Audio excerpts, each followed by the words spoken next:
Olá a todos, meu nome é Paulo Guidali, bem-vindos ao Dispatch, nosso videocast sobre arquitetura, design de interiores e onde conversamos com convidados dessas áreas. O nosso programa é transmitido nas plataformas YouTube, Rumble e Vimeo e no nosso site pauloguidali.com.br. Se você é um fornecedor, um lojista do segmento casa, você pode anunciar aqui.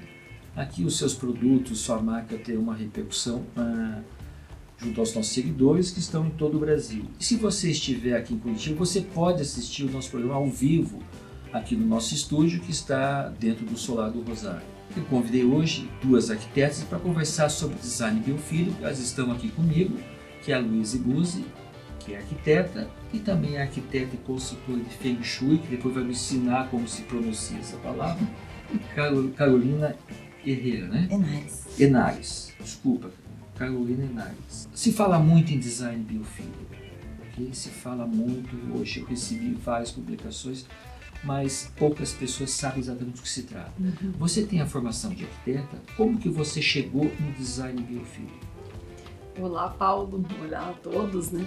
Então, muito obrigada pelo convite. É sempre um prazer muito grande falar desse tema, que eu comecei a pesquisar sobre o design biofílico em 2015, quando eu tive acesso a uma publicação de uma pesquisa feita em ambientes de escritório sobre os impactos do design biofílico nos ambientes de escritório.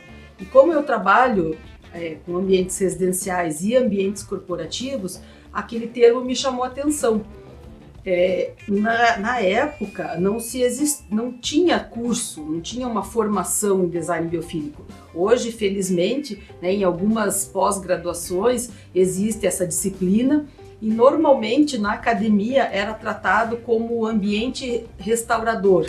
Então não se falava muito do termo design biofílico. Por isso eu fico contente que a gente já esteja com uma divulgação mais ampla.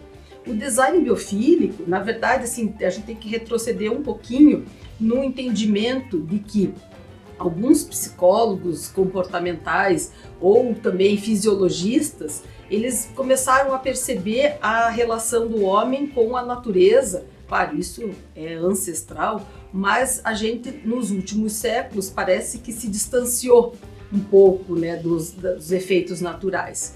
E na década de 80, mais precisamente em 84, o Eduardo Wilson, né, que ele é um psicólogo, enfim, fisiologista americano, ele vai criar o termo biofilia, que ele vai defender que nós, seres humanos, temos a necessidade inata de estarmos conectados com o ambiente natural.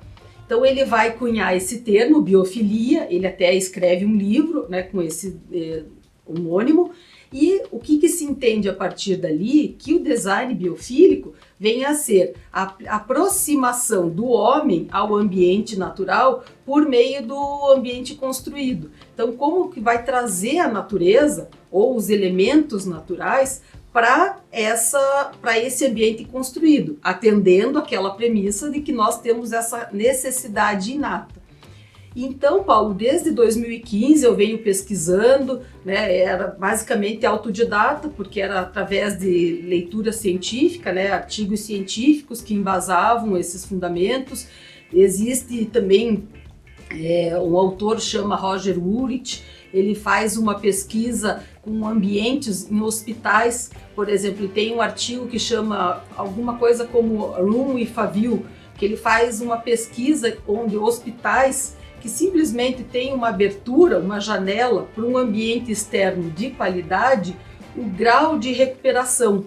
E a partir dessa pesquisa do Roger Ulrich, vai se desenvolver o design centrado em evidências, né, baseado em evidências, que vai corresponder ao design biofílico. Eu estou adorando o que você está falando. Eu não pensava nisso. Então, muito mais, tem muita mais coisa assim, né? Nós vamos falar das estratégias de trazer a biofilia, o design biofílico para dentro. E eu sei que muitas vezes você se apoia em outras áreas. Exatamente. E é por isso que nós convidamos a Carolina Henares, tá bom? Que é especialista ou consultora do Feng Shui. Me explica um pouquinho como é que se dá esse cruzamento. O Feng Shui tradicional, ou Feng Shui tradicional, como é a forma Repete correta. pra mim. Feng Shui. Obrigado. Essa é a forma chinesa de pronunciar os ideogramas, né? O Feng Shui tradicional, ele trabalha com análise do padrão energético da construção. Ou seja, no momento em que uma construção é finalizada e se torna habitável, ela consolida um padrão energético, de linhas de probabilidades de acontecimento e influencia o homem, que ali permanecerá, trabalhará e etc. Então a gente analisa a energia que existe no local.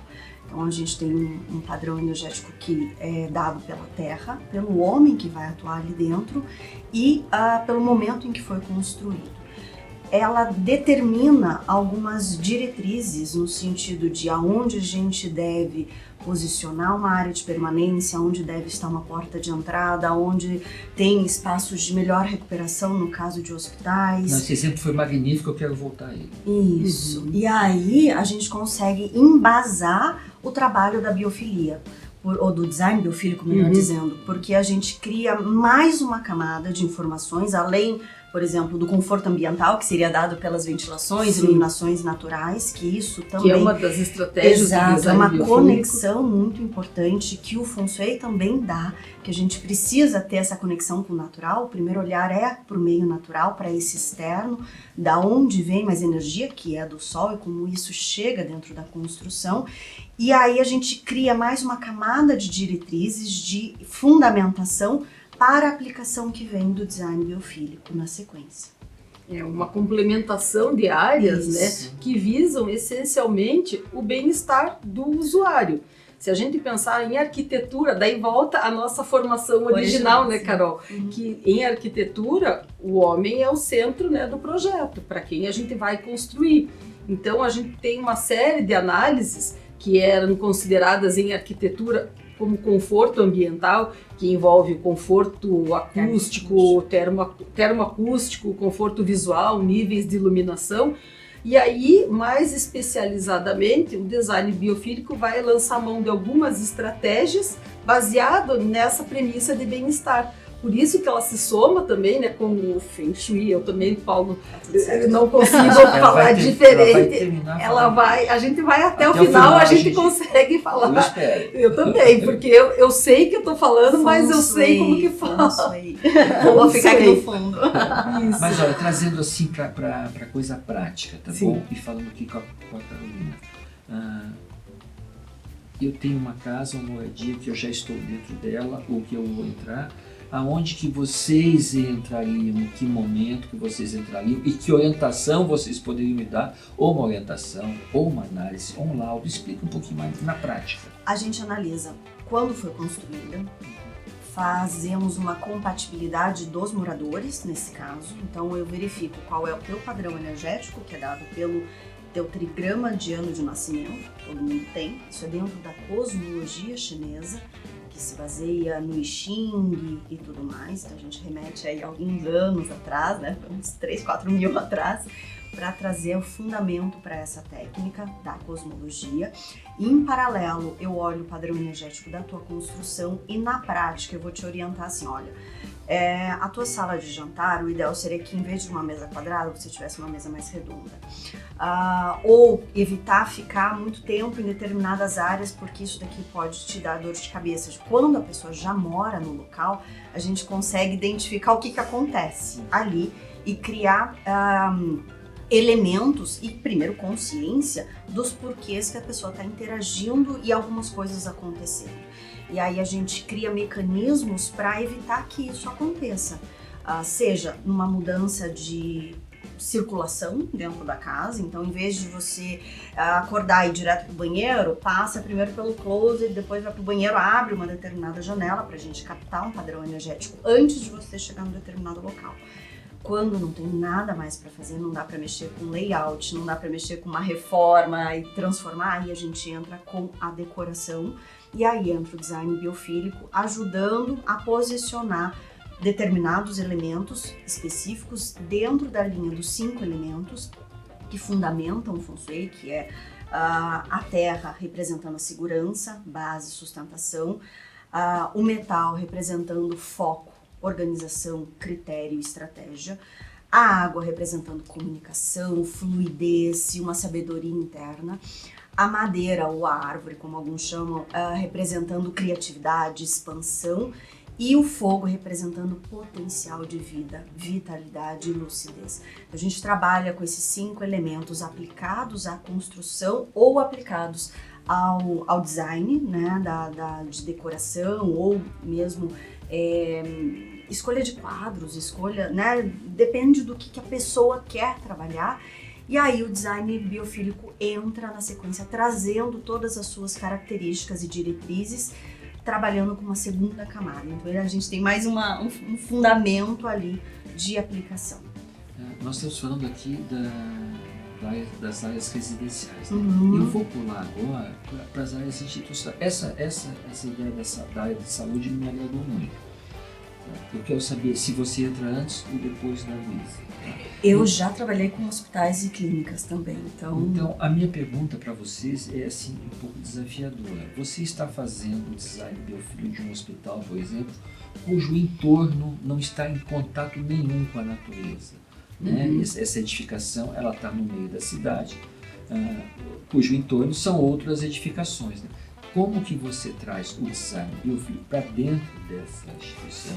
Eu estou falando do hospital, mas poderia ser... Sim, uma clínica, ou mesmo... um ambiente corporativo. Como que você traz isso para dentro? Porque até então você não consultou ainda a Carolina. Isso. Você entende? Em que momento que ela entraria? Tá. Eu vou começar só responder um passinho anterior. Exatamente, assim, a forma de atuação do design biofílico, claro, o ideal, né, assim como o Feng Shui, é já pensar antes, na escolha do terreno. Né, é interessante, assim, eu gosto de propor uma consultoria junto com escritórios de arquitetura que, por exemplo, estão desenvolvendo o projeto arquitetônico. Aí a gente consegue trabalhar, né, mais no planejamento. Quando a gente está falando de interiores, né, que já existe uma condição externa pré-determinante, o que a gente tem que fazer? Usar as estratégias do design biofílico na parte interna. Por exemplo, as estratégias do design biofílico, alguns autores dizem que são 14, que é o que eu acabo seguindo, outros 25 itens, vamos dizer, né, padrões. E dentro deles são 3 macrogrupos. O primeiro macrogrupo é quando a gente usa a natureza no interior da edificação. Por isso que muitas pessoas acham que o design biofílico é apenas a inserção de plantas. Então, mas isso é um macrogrupo das características, né, estratégicas. Eu posso trazer a natureza através de elementos, plantas, às vezes fontes, né, alguns elementos que nos tragam a parte externa para dentro do ambiente. Mas eu também tenho um segundo macrogrupo que fala das analogias aos elementos naturais. Então, nessa situação que você descreveu, Paulo, por exemplo, eu tenho um entorno completamente rodeado de edifícios, né? Eu não tenho esse contato concreto, exatamente. O que eu vou tentar privilegiar? Primeiro, a questão, né, da insolação e ventilação. Primar que os ambientes recebam a maior parte não dependam totalmente das estratégias artificiais, por exemplo, não dependam totalmente de ar-condicionado ou da iluminação artificial, que a gente consiga ter, como a gente está aqui, né, num ambiente que a gente tem um contato para o ambiente externo, porque a gente pode estar vendo cinza dos prédios, mas eu estou vendo o céu, eu estou vendo a cor, eu estou vendo essa variação que é muito importante. Por exemplo, eu vendo essa variação do dia, isso ajuda no nosso ritmo biológico, no ciclo circadiano. Então, isso são algumas estratégias. Para além delas, eu posso lançar mão dos revestimentos que eu vou usar no ambiente. Vamos voltar no exemplo hospitalar, né? Como uma janela, uma vista para o externo, a pessoa que está ali, ela está vendo essa variação do tempo, ela está vendo que existe vida fora daquele ambiente fechado, asséptico. Então, outra coisa que eu posso trabalhar são os revestimentos. Eu não posso trabalhar com nada poroso, né, na área de saúde. Então, como que eu vou trabalhar? Eu vou trabalhar com revestimento. Por exemplo, os melamínicos, hoje em dia, fazem uma super boa reprodução das madeiras, né? Eu posso não ter a textura da madeira, mas eu tenho a coloração. E isso, o nosso cérebro faz essa codificação, ele entende como natural. Eu posso ter representações, eu posso ter quadros, eu posso ter... Você já deve ter reparado quando vai fazer algum exame, por exemplo, uma ressonância ou uma tomografia antigamente. O que é bom, né, Luiz? Mas é preventivo, vamos pensar que seja preventivo. Mas quando a gente vai nesses ambientes mais atualizados, diferente do anteriormente, que era só hermeticamente branco, asséptico, agora eles colocam projeções no teto, né, que simulam. Eu fui fazer esses tempos um exame e ela me perguntou que tipo de paisagem que eu queria. Eu falei, bom, põe uma de mar, né? Daí não era bem uma ressonância, eu acho que era uma tomografia. Aí eu fiquei vendo lá aquela projeção, mas tinha outros cenários, tinha montanhas, tinha para justamente fazer essa conexão. Escolhi o tema. Então são estratégias que você pode lançar mão para trazer esse ambiente natural, né? Principalmente os revestimentos têm grande papel nisso, né? Como eu comentei, as melaminas, né? Os pisos, a cor, né? Você trazer cores mais vibrantes para que crie de vez em quando. Claro, você não pode superestimular, mas você pode criar alguns contrastes que isso para o teu cérebro são referências, né, naturais. Existe toda essa estratégia. E ainda, somado a isso, a gente trabalha, né, faz esse trabalho de ver assim, onde o design biofílico se limita, a gente pode recorrer também, né, essas estratégias do Feng Shui. Isso eu que dizia, aonde que tua área entraria dentro de um projeto, de uma obra de edificação comercial, institucional, na área de saúde? Pegando o gancho da Luíse, no Feng Shui tradicional a gente consegue proporcionar o quanto a gente tem que ter do elemento madeira, ou dessa representação da madeira, dessa representação do cimento, do natural, ou do barro, né, que seria uma terra, ou da natureza dentro daquele ambiente para que ele esteja energeticamente equilibrado. Então a gente consegue saber a proporção disso e ainda dá para utilizar todas essas aplicações que o design biofílico traz. E a gente entra com a fundamentação e trazendo a noção desse equilíbrio entre os elementos que ela vai aplicar lá dentro. E principalmente posicionando cada setor nos seus devidos lugares. Por mais que seja um espaço, por exemplo, hospitalar, onde é que vai ficar a cabeça do paciente? Onde é que o médico vai entrar? Por onde ele vai entrar, onde vai estar a fonte, no caso que você comentou, onde vai estar a posição da água, obviamente considerando todos os fatores de instalações do espaço já existentes ou numa reforma. Num espaço comercial, as posições-chave são extremamente importantes. Aonde e em que direção os diretores ficarão? Então, qual dentro do espaço construído, qual é a sala do diretor, se é que tem uma sala ou é um espaço open space, mas para que direção ele está, como é que está a posição de segurança dele para tomadas de decisão, e a gente empodera ele nesse sentido para que ele tenha condições de fazer o melhor que ele puder, né? Então, o olhar do Feng, ele vai etapas antes do design biofílico, né, ou da arquitetura, para a gente criar diretrizes para essas aplicações práticas. Eu estou adorando a nossa conversa, porque de fato, é um fato concreto, o ambiente influencia o nosso humor, nosso estado de espírito. Com certeza. Agora você imagina isso dentro de uma instituição, dentro de um hospital, como isso tem uma influência muito grande naquilo que nós estamos aí sentindo. Exatamente.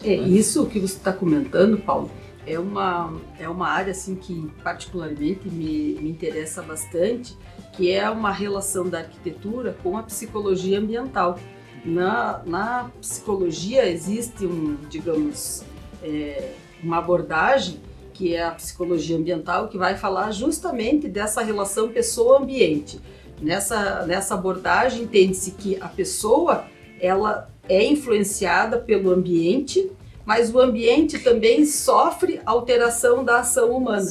Isso eu Então, não essa sabia. é uma inter-relação. É uma interrelação. Até então, por exemplo, na academia, não se, digamos, a biofilia, assim como a topofilia, né, que é a ligação com o espaço, era muito visto como apenas um parágrafo dentro da psicologia ambiental. E realmente os estudos começaram a colocar luz nessas abordagens e trazer. É claro que também existe muito, acabam sendo nomes que acabam tendo um apelo mais comercial, vamos dizer assim, né, como design biofílico, arquitetura biofílica, mas que são muito fundamentadas, né, em experiências, principalmente no design baseado em experiências, como as pesquisas do Roger Ulrich, que contribuíram assim sobremaneira para a gente estar aqui hoje falando, né, dessa ligação com o Feng Shui e com todas esses padrões de melhoria, né? Eu acredito que sejam... eu vejo isso com muita alegria, na realidade, porque o Feng Shui tradicional, ele tem uma raiz há 4, 5 mil anos, né? E ele foi desenvolvido para a construção de cidades, para as construções dos templos, isso foi restrito por muito tempo dentro da sabedoria, né, ancestral e acabou, exatamente, vindo para cá durante a Revolução Comunista, que expulsou o pessoal de lá. E as técnicas, hoje em dia, tanto a psicologia ambiental, o design biofílico, a neuroarquitetura e etc., elas vêm trazendo a luz da ciência sobre essa técnica. Porque nada mais é do que esses fundamentos o que a gente estuda na teoria do Feng Shui. E grandes arquitetos pelo mundo afora já aplicavam essa técnica muito antes da gente ter esses nomes. Sim. Antigo. Ele tá fundamentado em Neufeld, né? Ele tá fundamentado ali na raiz também de uma boa arquitetura, que é essa conexão com o espaço, entender a topografia para fazer um loteamento, para você fazer uma instalação de uma construção naquele local, quais são os ventos e etc. E depois a gente vai olhando para o micro, porque infelizmente hoje o que a gente consegue atuar, né, num espaço que já está construído, né? Raras vezes, e felizmente eu já tive a oportunidade de trabalhar com espaços a serem construídos, loteamentos, condomínios e ainda mais esses espaços, construções em si, mas considerando, por exemplo, Curitiba, que tem a área totalmente urbana, né? A gente tem pouquíssimas áreas a serem desenvolvidas para criar realmente condições de que todo mundo tem acesso a uma influência do meio e aí passa a influenciar o meio também de uma forma mais favorável. Isso gera expansão. Exatamente. O ambiente é a pessoa. Exatamente. Você acha que antes de eu entrar no ambiente eu devo te chamar?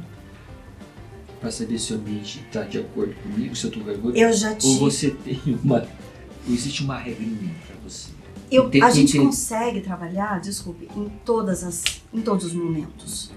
Naturalmente que no momento de uma construção, maravilhoso, porque daí a gente coloca tudo no seu devido lugar, compatibilizado com a tua energia, com o teu padrão, né? Ou com os seus objetivos, se for um espaço comercial.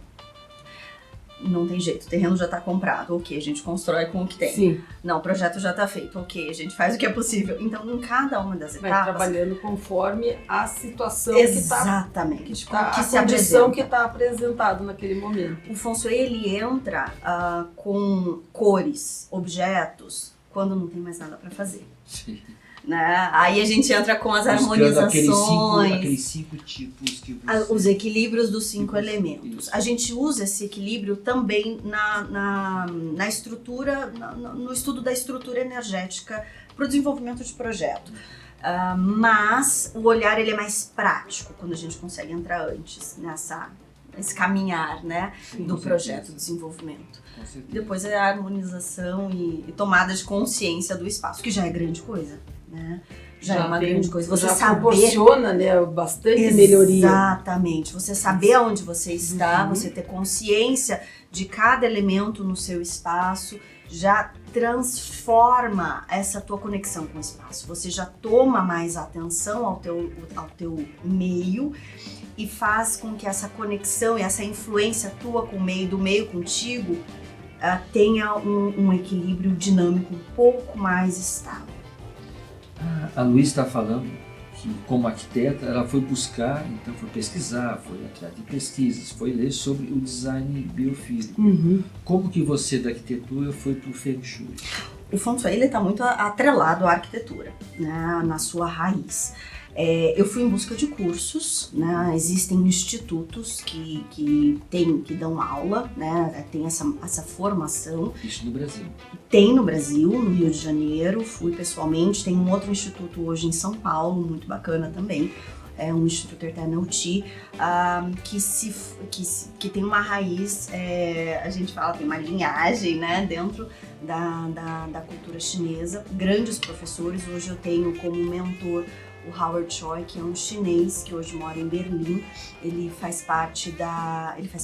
fundou a Escola Europeia de Feng Shui. Eu sou a responsável pelo Brasil dentro dessa escola.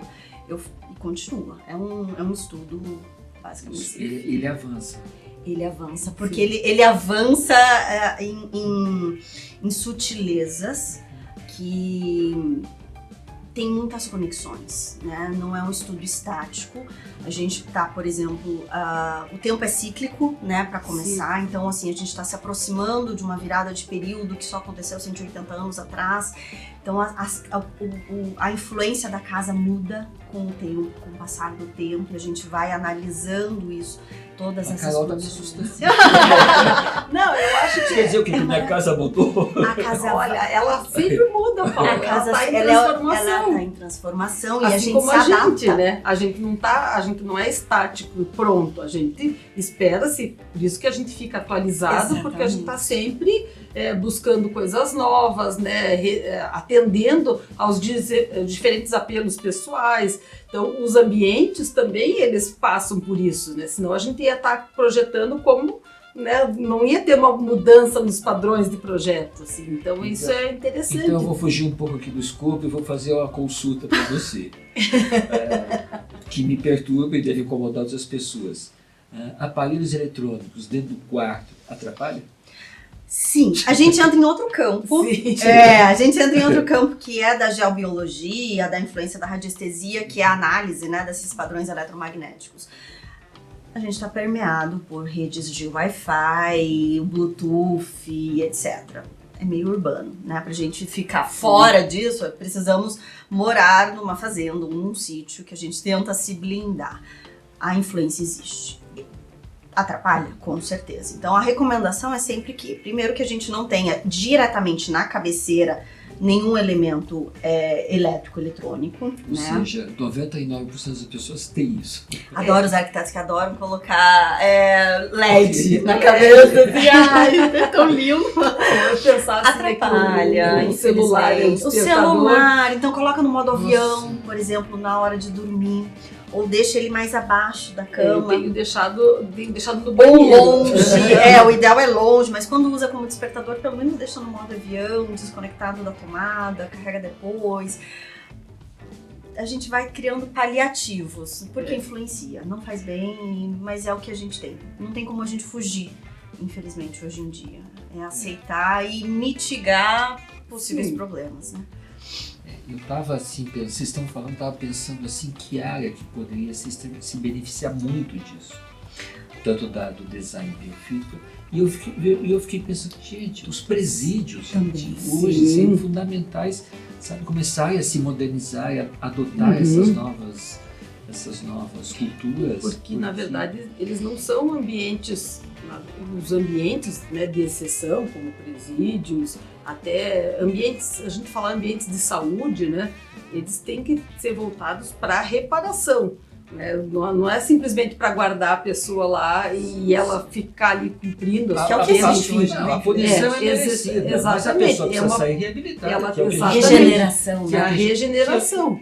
Isso num âmbito, né, tanto de uma questão criminal ou uma questão de saúde, o ambiente ele tem esse papel de dar essa regeneração, essa reparação, que é o que se espera, né? Que não adianta só punir, né? Ou a pessoa só vai fazer um tratamento e vai voltar talvez como entrou.